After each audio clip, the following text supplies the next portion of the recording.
और मुख्यमंत्री अरविंद केजरीवाल से जुड़ी हुई एक और जानकारी आपको बताते हैं, जहां ये बताया जा रहा है कि तिहाड़ के जेल नंबर 2 में उन्हें रखा जाएगा। और इसके पहले जेल नंबर जो 5 है उसमें यहां संजय सिंह को रखा गया है। जेल में अकेले ही केजरीवाल रहने वाले। तिहाड़ का जेल नंबर 2 है, जिसमें आपको बताएं कि मनीष सिसोदिया भी जेल नंबर 2 में ही रखे गए हैं। और अब तिहाड़ के जेल नंबर 2 में ही रहेंगे अरविंद केजरीवाल और जेल में यहाँ पर अकेले रहने वाले हैं।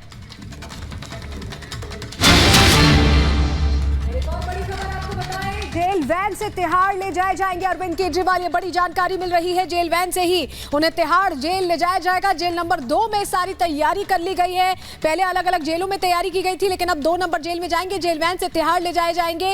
ये बड़ा अपडेट उस वक्त मिल रहा है। कोर्ट से तिहाड़ ले जाने के लिए जेल वैन पहुंच रही है और 10 जवान उनके साथ होंगे। और हमारे साथ जतिन और अनामिका सिंह जुड़ गए हैं। अनामिका, बताया ये जा रहा है कि जेल ले जाने के लिए वैन का ही इस्तेमाल किया जाएगा, जिसमें 10 जवान भी मौजूद रहेंगे, लेकिन कब तक लेकर के जाएंगे, क्या इसके बारे में कोई अपडेट मिल रहा है? देखिए, फिलहाल अभी दरअसल कुछ देर पहले जानकारी ये आई थी कि जो ऑर्डर कॉपी है वो दरअसल अभी हैंडओवर नहीं की जा पाई है और शायद यही वजह है कि अभी फिलहाल इसमें वक्त लग रहा है। मेरी मौजूदगी उसी एग्जिट गेट पर है जिस गेट से निकाल करके अरविंद केजरीवाल को ले जाया जाएगा। मैं अपने कैमरा पर्सन को कहूँ कि वो तस्वीर दिखाए पीछे की। देखिए, यही वो ईडी ऑफिस का जो मेन गेट है, जहाँ पे देखिए आपको पूरी सिक्योरिटी फोर्सेज दिखाई दे रही है। ये सिक्योरिटी फोर्सेज बार बार रास्ता खाली करवा रही है, क्योंकि इसी जो बैरिकेडिंग को देख रहा है, इस बैरिकेडिंग के बाहर जो बगल में गेट है उस गेट से निकाला जाएगा और यहीं से यू टर्न लेकर के जो सामने देख रही है गाड़ियां, वो गाड़ियां काफिले के साथ जाएंगे। सिक्योरिटी वैन्स की वो गाड़ियां हैं, साथ ही साथ जो पुलिसकर्मी है जो उनकी भी गाड़ियां लगी हुई हैं। और कुछ देर के बाद हलचल यहां पे बढ़ जाएगी जब अरविंद केजरीवाल को यहां से निकाल करके तिहाड़ के लिए ले जाया जाएगा। यहां से जो डिस्टेंस है तिहाड़ जेल का वो है मात्र 12 से 13 किलोमीटर। लिहाजा सिर्फ आधे घंटे के सफर के साथ अरविंद केजरीवाल तिहाड़ जेल पहुंच जाएंगे। लेकिन जो देरी हो रही है वो हो रही है डॉक्यूमेंटेशन को लेकर के, और शायद यही वजह है कि चूंकि फैसला आ गया 2 घंटे पहले, लेकिन अभी भी अरविंद केजरीवाल को राउज एवेन्यू कोर्ट के अंदर ही लॉकअप में रखा गया है।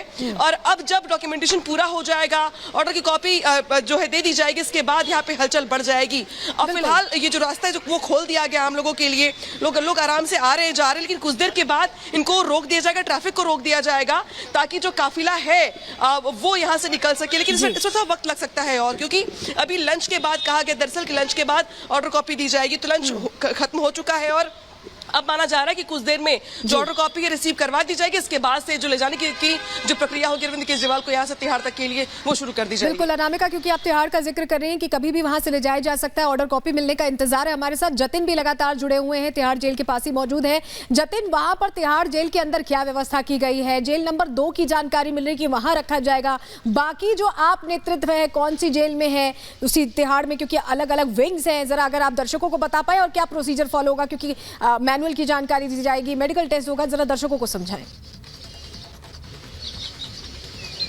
आज बिल्कुल देखिए, जो जानकारी मिल रही है कि अरविंद केजरीवाल तिहाड़ जेल की जेल नंबर 2 में रहेंगे। हालांकि जेल नंबर 2 में पहले सत्येंद्र जैन को रखा गया था, उसके बाद उन्हें 7 नंबर जेल में शिफ्ट कर दिया गया। जब संजय सिंह की गिरफ्तारी की गई तो जेल नंबर 2 में ही संजय सिंह को रखा गया था, जिसके बाद अब उन्हें जेल नंबर 5 में शिफ्ट कर दिया गया है और जेल नंबर 1 में मनीष सिसोदिया को रखा गया है। तो यानी कि आम आदमी पार्टी के जो एक तरीके से मुखिया है अरविंद केजरीवाल, उनके लिए जेल नंबर 2 तैयार कर दी गई है। जेल नंबर 2 में एक अलग सेल के अंदर अरविंद केजरीवाल को रखा जाएगा। उस सेल में किसी को भी आने की इजाजत नहीं होगी। हालांकि ऑर्डर कॉपी का इंतजार अभी जेल प्रशासन कर रहा है। उस ऑर्डर कॉपी में जो रियायतें देने की बात क्योंकि अरविंद केजरीवाल के वकीलों द्वारा की गई थी, चाहे वो टेबल कुर्सी देने की बात हो, दवाइयां देने की बात हो, 3 किताबें उन्हें देने की बात हो, ऑर्डर कॉपी में जो कोर्ट से डायरेक्शन होंगे वो सब उन्हें जेल नंबर 2 की जो सेल अलॉट की गई है उसके अंदर दिया जाएगा। सिक्योरिटी पॉइंट ऑफ व्यू से जब हम बात करते हैं तो जेल प्रशासन ने जेल नंबर 2 के उस सेल को पूरे तरीके से आइसोलेट कर दिया गया है, उसको सैनिटाइज किया गया है। साथ ही आपको बता दें कि सीसीटीवी कैमरे जेल के अंदर और जिस सेल के बाहर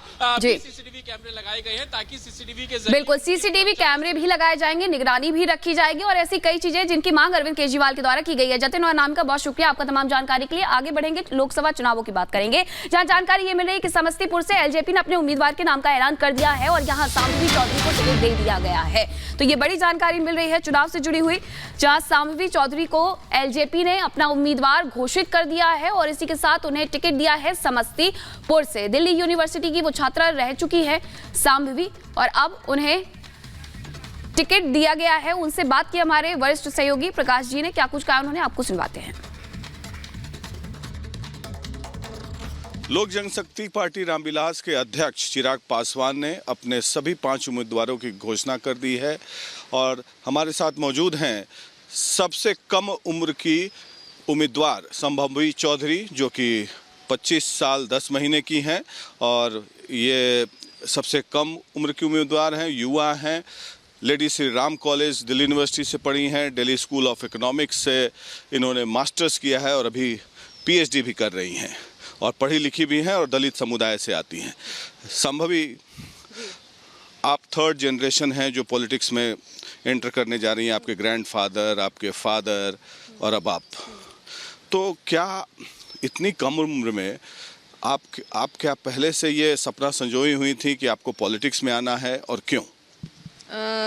सबसे पहले तो थैंक यू रिपब्लिक।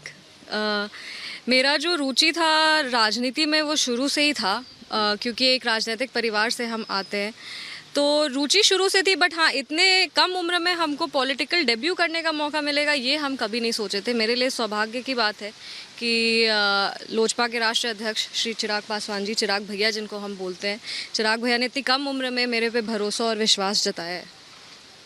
तो चिराग पासवान ने आपको क्या कहा, क्यों उम्मीदवार बनाया आपको, क्यों सिलेक्शन हुआ? कुछ स्क्रीनिंग हुआ होगा, कुछ प्रोफाइल सिलेक्शन हुआ होगा, आपकी पढ़ाई लिखाई को देखा या आपकी दक्षता को देखा? आप समाज सेवा भी करती हैं, हमने सुना है। कल ही चिराग भैया ने मीडिया में अपना बाइट दिया है कि हर प्रत्याशी के लिए उन्होंने सर्वे कराया है और पार्टी के तमाम कार्यकर्ताओं से बात की है और उनका जो ओपिनियन है, सुझाव है, वो सारा चीज़ सुना है। तो ये इसके बाद ही वो एक कहते हैं ना डिसीजन, फैसला लिए हैं।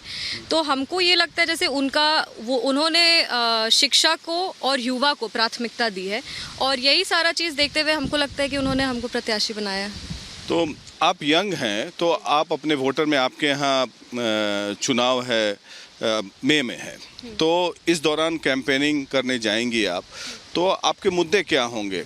हमारे पार्टी का एक विज़न है और हमारा पार्टी ये मानता है कि जाति अपने में युवा अपने में एक जाति है और महिला अपने में एक जाति है। तो युवा और महिलाओं का जो समीकरण है उसको लेके आगे बढ़ना है और हर वर्ग के लोग के लिए समस्तीपुर में काम करना है। मेरा कोई ऐसा रिस्ट्रिक्टिव माइंड नहीं है कि हमको इस वर्ग के लिए काम करना, हमको उस वर्ग के लिए काम करना। मेरा प्रायोरिटी एक होता है दिमाग में, तो हम क्योंकि एक महिला हैं, हम जानते हैं कि एक महिला की परिस्थितियाँ अभी क्या हैं, तो वो सारे चीज़ को लेके हम आगे बढ़ रहे हैं। दलित, महादलित, पिछड़े, अति पिछड़े, हर वर्ग के लोग के लिए काम करना है, समस्तीपुर के लिए काम करना है और आने वाली पीढ़ी के लिए एक नया समस्तीपुर तैयार करना है।